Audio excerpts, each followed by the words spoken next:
Hello, my name is Theo Dawson, and I am from a nonprofit organization called Lactica. This presentation is about the relation between argumentation quality and growth trajectory.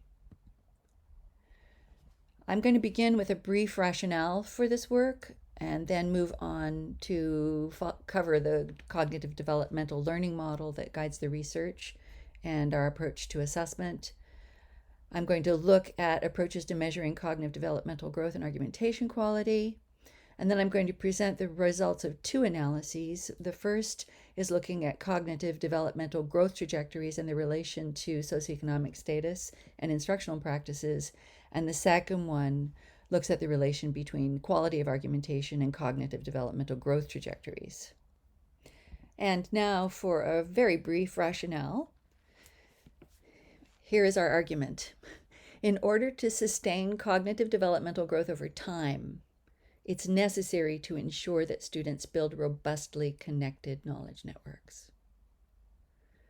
And the quality of these knowledge networks is reflected in explanation, application, and transfer. In explanations, high-quality argumentation can be seen as evidence of robustly connected knowledge networks. And if this is true, the rate of cognitive developmental growth should be predicted by the overall quality of students' argumentation. Let's start with our learning model. Our learning model is grounded in this notion of hierarchical complexity that comes out of the Piagetian tradition. So in this tradition, learning is viewed as the construction of increasingly sophisticated understandings of the physical and social and inner world, where each new level integrates and builds upon the knowledge of the preceding level, resulting in levels of increasing hierarchical complexity. And in Fisher's model, each one of these developmental levels is viewed as building upon the previous level in a hierarchical fashion. And that's not the only model in which this is the case. There are other models that think about development specifically in terms of hierarchical complexity. This model leads cognitive developmentalists to reject the notion of learning as the simple acquisition of correct information, whether the information is in the form of facts, definitions, procedures, vocabulary, or rules. They are far more likely to think of knowledge as a network that is constructed over time, one in which new learning builds upon existing knowledge to create increasingly integrated and differentiated mental networks. And each new level of understanding can be thought of as the foundation for the next level. If a given level is poorly constructed, the quality of the next level is endangered. The kind of learning that builds foundations that can effectively support ongoing development is referred to in our work as robust or embodied. So robust learning. The best way to build robust knowledge is to ensure that learners are learning material that can readily be integrated into their existing knowledge structures, and ensure that they have ample opportunity to network this knowledge robustly. And this is best accomplished by ensuring that educators support virtuous cycles of learning, which set appropriate learning goals, supply It's 11 o'clock. Sorry about that. They set the appropriate learning goals, supply just the right amount of information, provide opportunities for real-world relevant application, and ensure that learners have an opportunity to reflect upon the outcomes of these applications.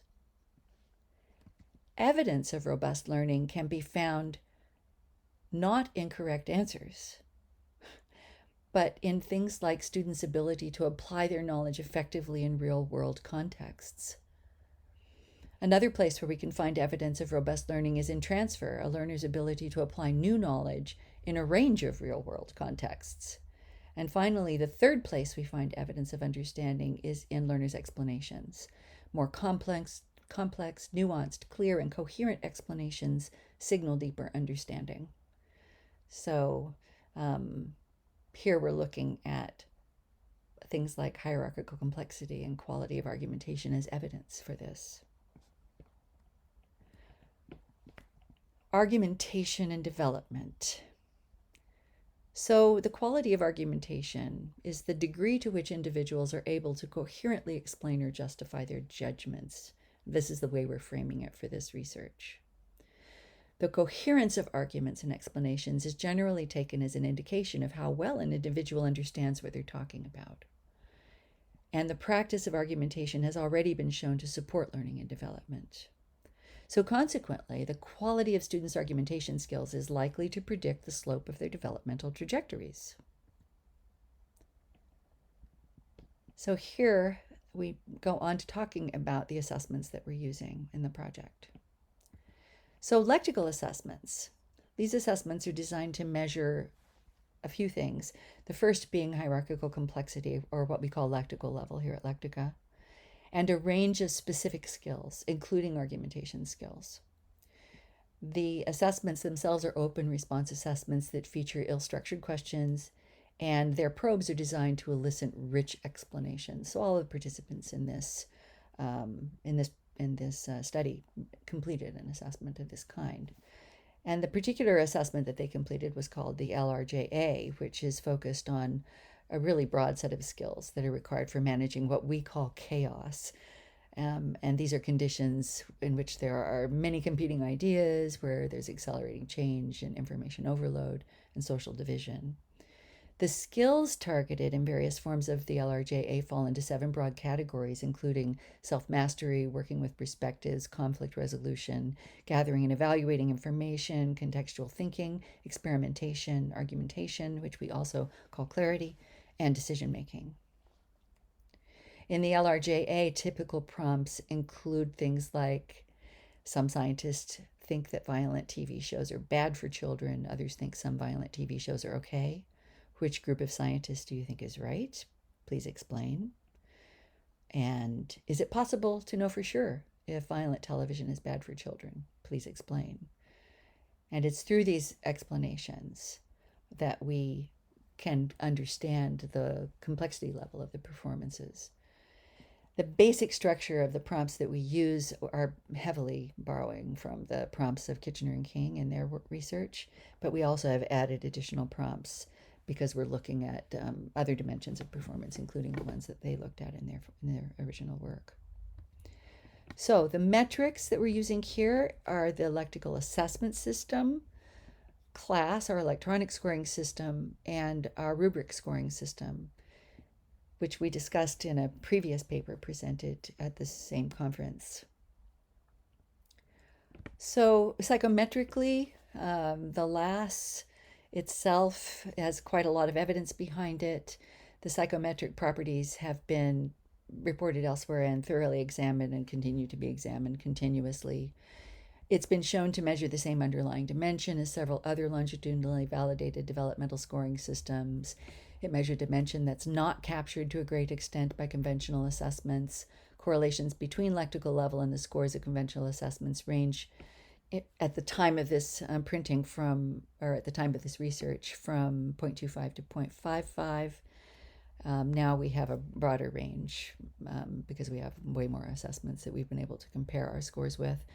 The RASH person separation reliability, reproducibility of relative measure location ranges from 0.91 to 0.97.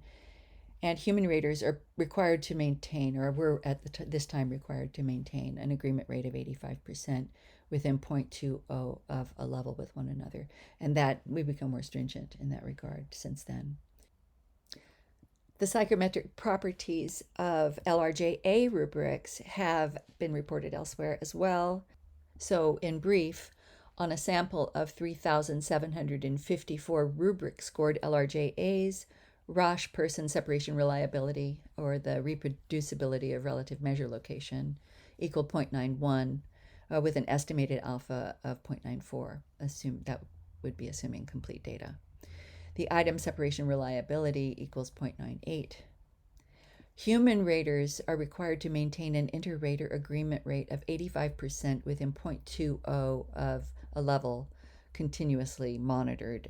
And that actually has changed since we completed this research and become more stringent.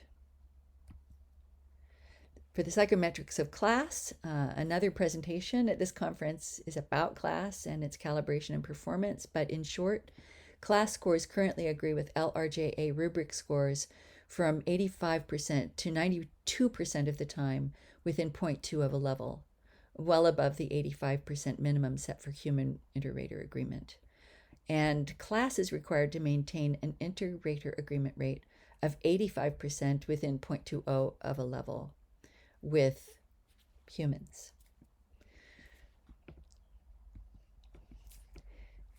So what we used to score for argumentation were a set of argumentation rubrics that included individual rubrics for spelling, capitalization, punctuation, other grammar, vocabulary relevance, lack of repetition, coherence or lack of fragmentation, persuasiveness, and judgments and justifications. And each of these has a very carefully defined meaning, and there are examples for raters of the low and the high. Each of these are also scored on a scale of 1 to 10 with these sliders that you can see here on the screen. Inter-rater agreement was monitored continuously by randomly assigning a second rater to 1 out of 10 assessments, and inter-rater agreement was maintained at 85% agreement within 2 levels. And we basically, when we found disagreement, we always reconciled. The vocabulary rubric is one that really stands out. What we're looking at there is the extent to which students use vocabulary meaningfully. We discovered very early in the inner city school populations that students frequently use words in ways that suggested they simply did not comprehend their meaning, probably because they're primarily using memorization as a learning tactic. Okay, so the psychometrics for the argumentation rubrics were good. We conducted a rationale on 7,647 LRJAs coded with argumentation scales and found that person estimates range was 28 to 80 Thurstone thresholds, that Roche person separation reliability, or that again the reproducibility of the relative measure location, equaled 0.90, that the standard error of person estimates mean was 1.6, the item separation reliability was 0.99, and the distribution of item and person estimates was satisfactory. We also had no disordered thresholds for items, and I know that's only going to make sense to those of you who have done rationale, but we don't have time to do this in any more depth in this particular presentation.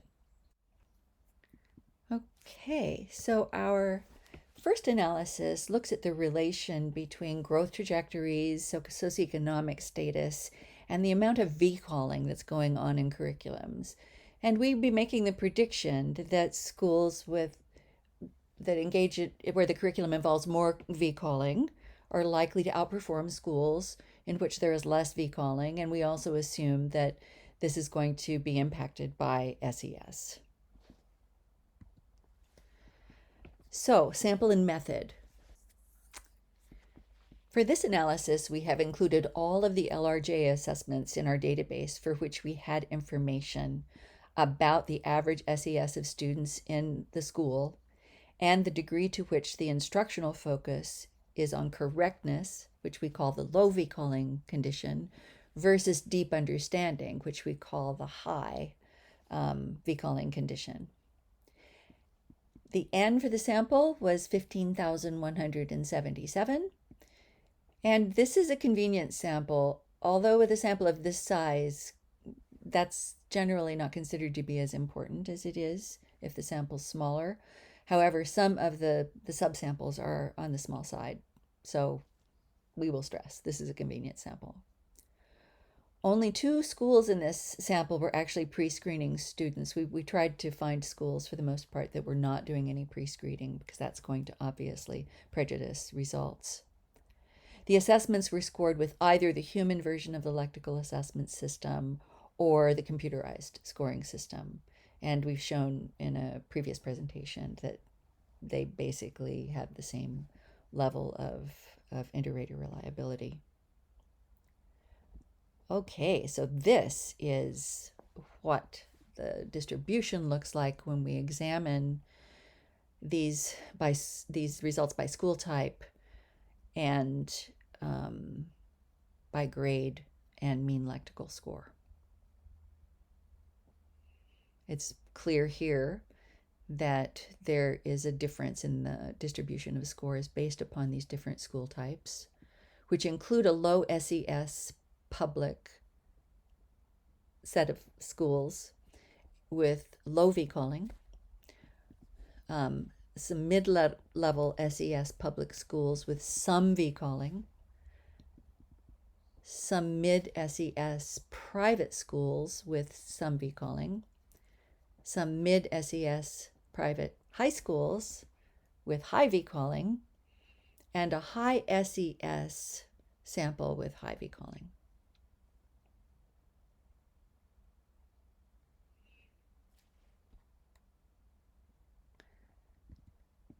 Now, I want to emphasize here that the high SES school was an international school that was, it was one of those schools in which there had been pre-selection. So it also, I think this particular group of students represented some of the best students in the school.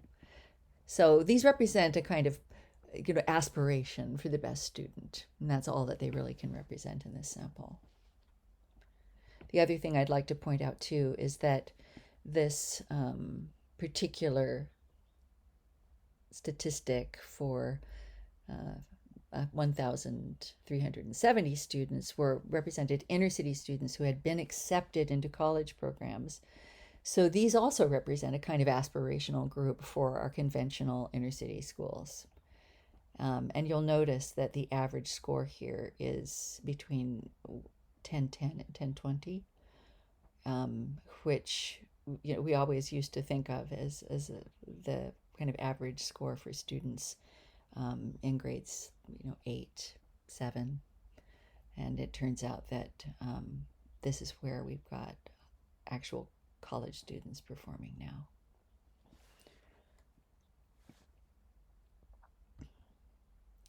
I've just made it easier to look at these results by calculating some regression lines.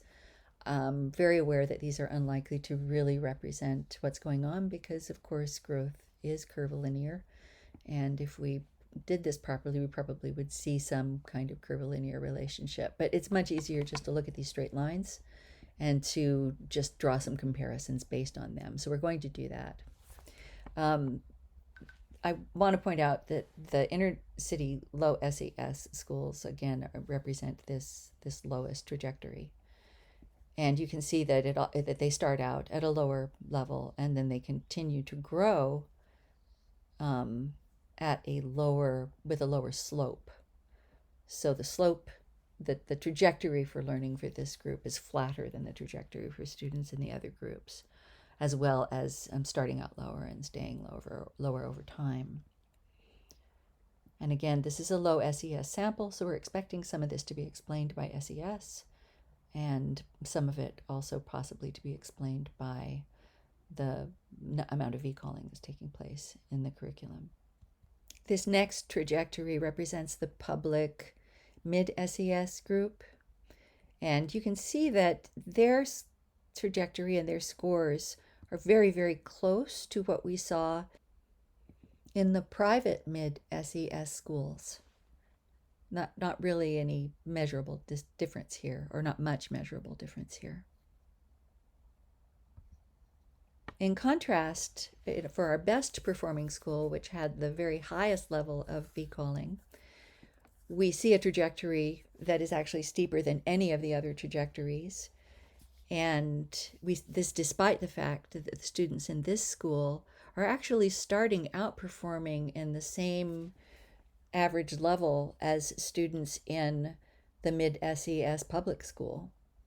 So something that is going on here that doesn't have anything to do with SES, that's more likely to be explained by the type of instruction that's taking place in that school.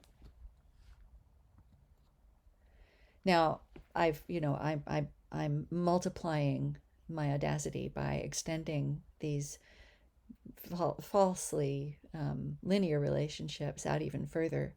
But really, I'm only doing this to make a point that I think I can make more easily just by using these linear projections. And I want you to take the actual numbers that we come up with fairly loosely. It's really the general point that I'm trying to make that counts here. So if we look at the projected average grade 12 electrical score of students in inner city schools based upon their curve, then we see that it's approximately equal to what's going on in grade 8 in mid-SES public progressive schools. This is a very, very large difference. We're talking about many years difference in growth. And one more thing that I will say about this now is that since we conducted this research, we have also discovered that, according to our projections, that the average student in our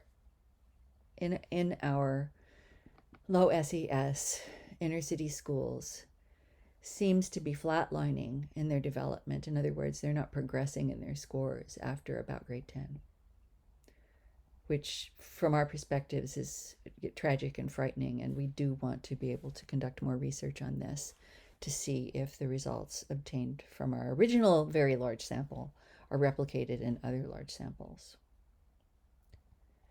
We also found, though, and this was a lovely surprise, we found that students in this one school that had a very high amount of V-calling, and by the way, this is the only school with a high amount of V-calling that we have ever been able to talk into using our assessments, because these schools that share our pedagogy, share our values, and are trying to attain the same goals that we're attempting to attain, hate assessments.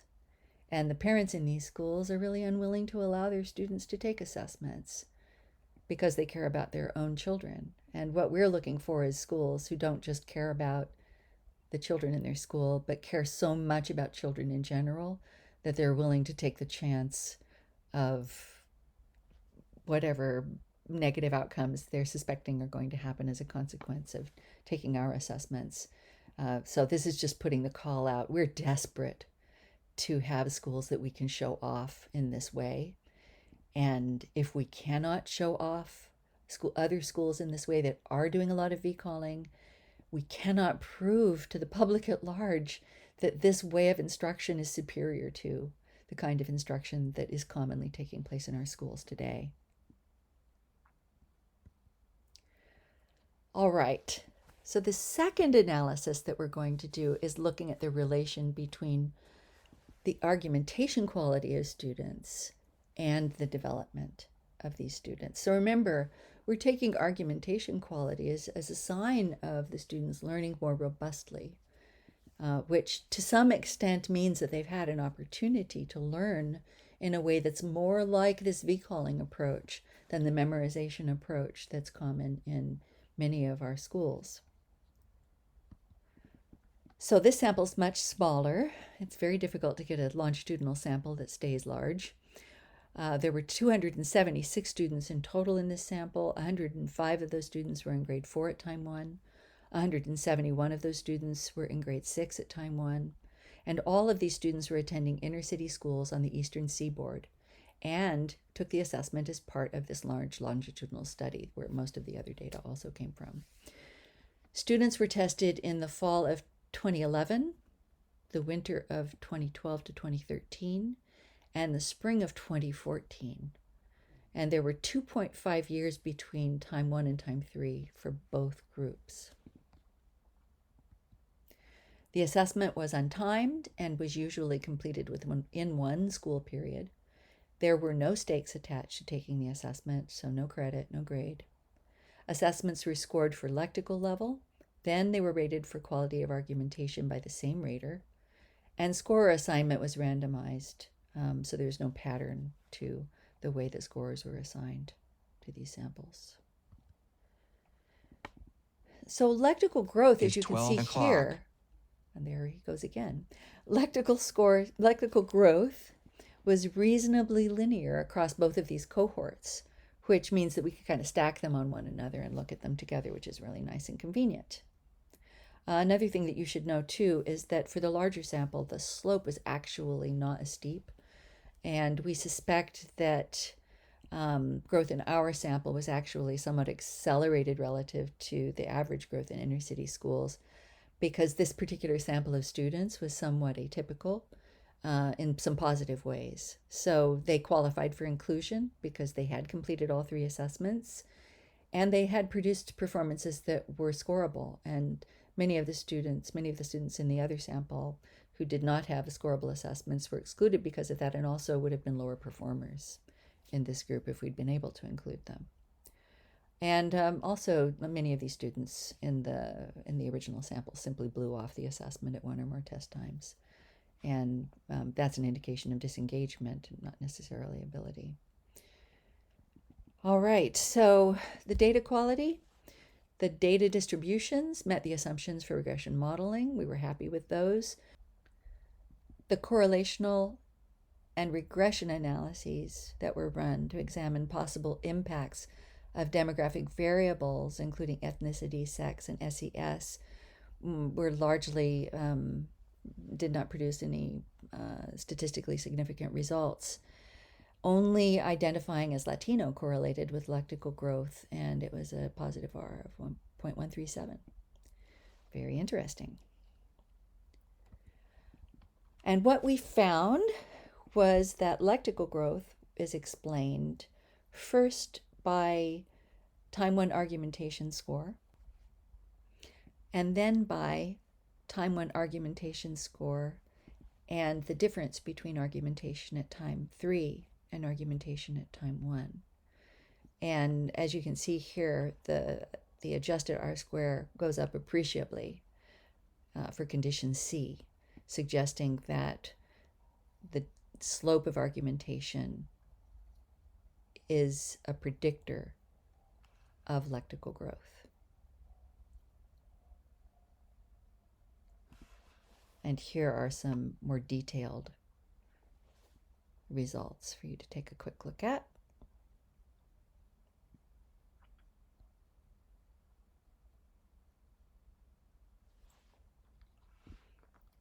And now to go on to the discussion. So I'm going to begin the discussion by doing a recap of the rationale. So you'll recall that I argued that in order to sustain cognitive developmental growth over time, it's necessary to ensure that students build robustly connected knowledge networks. And we talked about the process of doing that as including a lot of what we call V-calling. I also argued that the quality of our knowledge networks is reflected in explanation, application, and transfer, that in explanations, high-quality argumentation can be taken as evidence of robustly connected knowledge networks, and that if this is true, the rate of cognitive developmental growth should be predicted by the overall quality of students' argumentation and change in argumentation over time. And the conclusions that we have come to based upon our analyses are that developmental trajectories of students in different schools varies dramatically, that this difference is to at least some extent explained by socioeconomic factors, but that as shown here, students in schools that employ more practices that foster deep understanding, and again I'm talking about V-calling, develop faster than students in schools who employ fewer. In analysis 2, we found that both initial argumentation quality and growth in argumentation quality predicted the rate of developmental growth. And this finding suggests that teaching practices that support robust learning, as manifested in argumentation quality, can produce steeper learning trajectories.